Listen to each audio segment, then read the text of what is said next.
Hi guys, that car that you just saw a picture of was the 2009 Cadillac Converge concept car. It morphed into an actual production car in 2014 called the Cadillac ELR. It wasn't produced in 2015, but then again it was produced in 2016. Total production run was probably around 3,000 units plus or minus. My car is a 2014. I've had it for about 4 years now. We're going to take a look at that car now just for the appearance, some of the features, the interior. Take a look at a snapshot also of the window sticker and show you why GM had a hard time selling this car. It, in my opinion, wasn't marketed right. It was overpriced. Okay guys, here's the car. Start with under the hood just so you get an idea of what this looks like. Let's see if I can do this. It's a pretty good shot. I mean, there's a lot of cooling devices in here. You know, not just for a radiator, but I think there's cooling for the battery and a lot of things that I don't understand with it. So I just wanted you to take a peek under the hood. One thing that stands out for me though is this old prop rod that holds up the hood. You think for a $77,000 car they could put a couple of struts in there to hold the hood up, but I guess they have other ideas. GM wants to save on something, I guess. So it's under the hood. Okay, I'm going to spin the car a little so you get an overall view of it. This is obviously a two-door car. I think it didn't help that the car wasn't a four-door. Nobody really is interested in two-door cars outside of Mustangs, Camaros, Challengers, and Corvettes. So GM probably could have done better if it was a four-door car to begin with, even though for me personally I like the two-door. Second of all, you might notice the grille, if you're familiar at all with these cars. That's not a 14 grille. I took that off to save it. Car is kind of prone to stone chips, so I picked up a 16 grille, put that on to save the 14. I kind of like the 16 grille better anyhow. It seems to go nice with the black. Another thing, this car is Black Raven, that's the paint color. It only came in 4 colors. Obviously, black, gray, and silver. What else? And there was a red. In 2016 they added white, so there would have been 5 color choice in 2016. The interior colors were mostly black. You could pick a cashmere, which is like a light tan, and then there was another optional one with brown Kona seats, but I just didn't care for brown and black together. But those were the 3 interiors.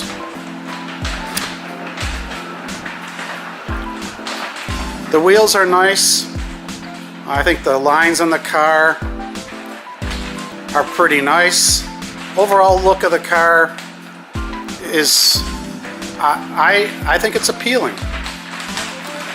A lot of guys were saying, oh, the car looks like a minivan. The front 8 pillars extend over the front wheels, makes a short hood. Well, you know, if you take a look at mid-engine cars, almost all of the 8 pillars are over the front wheels. Of course, this isn't a mid-engine car, this is totally different, but the ice on board this vehicle is basically used as a 55 kilowatt generator to supply power to the wheels in the event that the battery runs out. Other than that, we'll take a look at the interior. Let's see if we can take a look at some of the items in the interior. A door here. You notice that the door panel, if you can tell from the pictures, mostly leather. It has an olive ash wood grain here, and this is carbon fiber that runs along the side of the door, then across the dash, and right over to the passenger door. The dashboard on the top is mostly leather with a lot of design to it. As you come down from the top, you have leather Alcantara. The steering wheel is leather wrapped with a nice touch. Center hub area is leather, with the outside being Alcantara.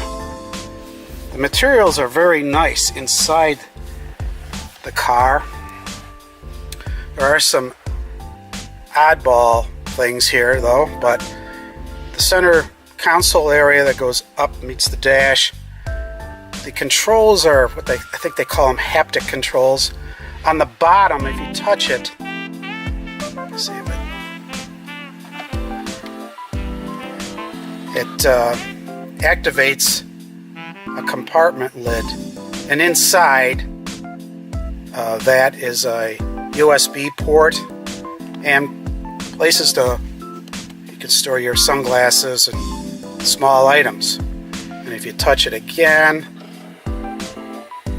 it closes. There's also a haptic control on the cup holder cover. If you push that, it's motorized and the cover opens up. Touch it again and it closes. Not that that's necessary. I mean, the money's spent for the engineering, and I would have rather have seen it spent on the seats. The seats are leather. I don't think the finest quality or maximum comfort. They're fine, but they could be better. And also, they're heated, but the 3 levels of heating do not work well. They are not very warm. And I am surprised with the price point of the car that the seats don't come with ventilated, air-conditioned and heated seats, but it didn't. Glove box also triggered electrically.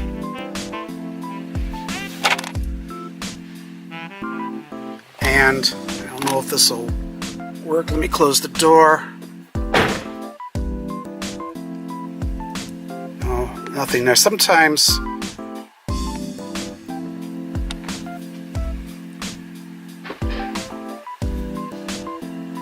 and you can see the charge area there on the left side. It'll indicate what your EV range is.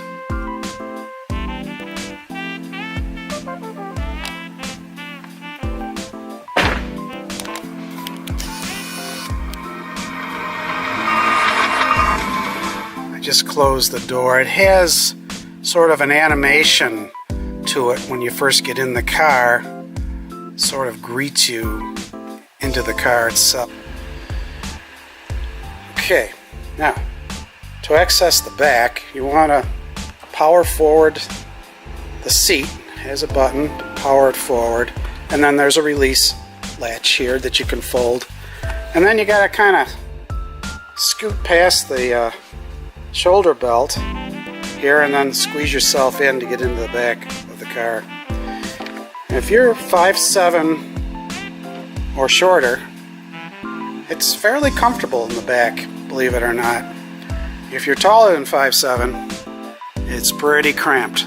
Your head's going to be close to the back window, and you're not going to be real comfortable. I'm going to put the seat power back.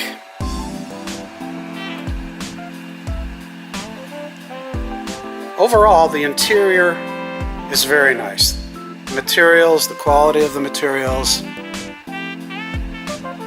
is, I think, quite good. Let's take a look in the trunk. It's not very big, but it's still fairly usable. As you can see, the trunk opening, it's very shallow. I would say the usable space inside maybe stretches out to maybe 4 feet. The back seats, the two back seats do fold down, but it leaves a center section that isn't foldable. It kind of wrecks what floor space you might want to use. Underneath here, some of the it's a place to put your portable charger that comes with the car. The other area is for charging the 12-volt battery that I think powers up all the accessories, the lights and everything. It has nothing to do with the main lithium battery that powers up the wheels. There's also a compressor for your tires. I guess that's about it with the trunk.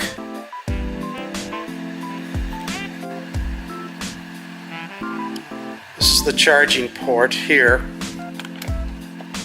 You can charge up the battery. It takes about 12 to 16 hours to charge the car up, depending on the amperage you select for your charge. At 240 volt charging level 2, it takes about 4.5 hours to charge the car up.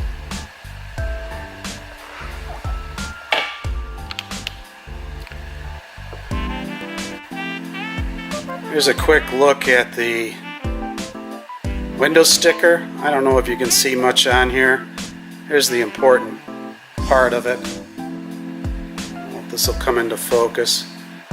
It shows you the price of over $77,000 with very few options and destination.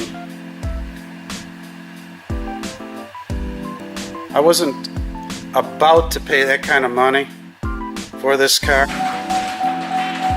Let's take a look at some of the lighting on the car. The running lights are ribbons. Really like the style of those. 2014, there wasn't many cars with full LED headlights and taillights. Probably can't tell, but there is ambient lighting in the car. It's blue. So I kind of like the lighting on the outside of the car. It looks, the blade taillights look really nice.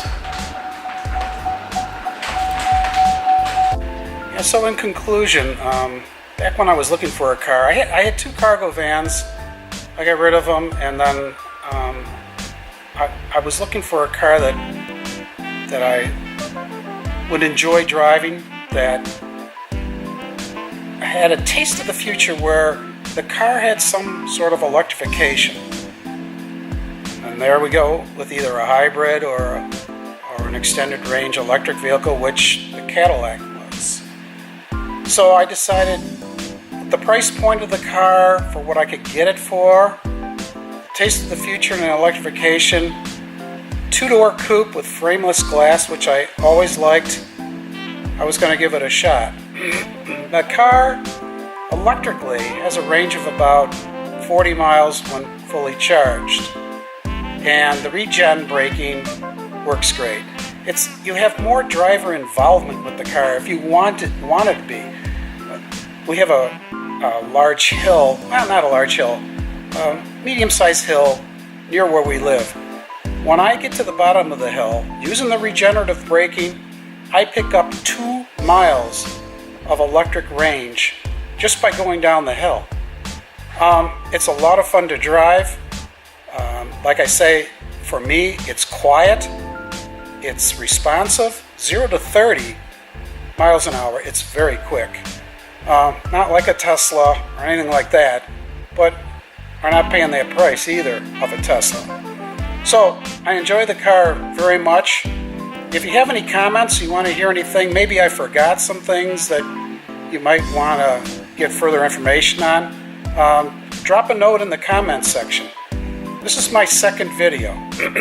My first video was a raging success. I had 3 views total. I think 2 of the views were of me looking at it. I can't be sure, but so I'm hoping I've gotten a little smoother. I know I'm rough around the edges talking in the camera and that, but if you enjoyed a video like this, this is the kind of thing that I'm going to be doing. Drop a couple of comments, anything in the future you might like to see. This car I'm going to be moving out of the garage shortly, and then I'm going to be replacing it with my 72 Camaro, and we'll talk about that car too. So there's also a red subscribe button, so I don't know if you want to, I'm hoping you would want to subscribe to this channel. I'm not going to discourage you. So hit the red subscribe button. I'd really appreciate it. And I'll talk to you guys later. Okay, bye-bye.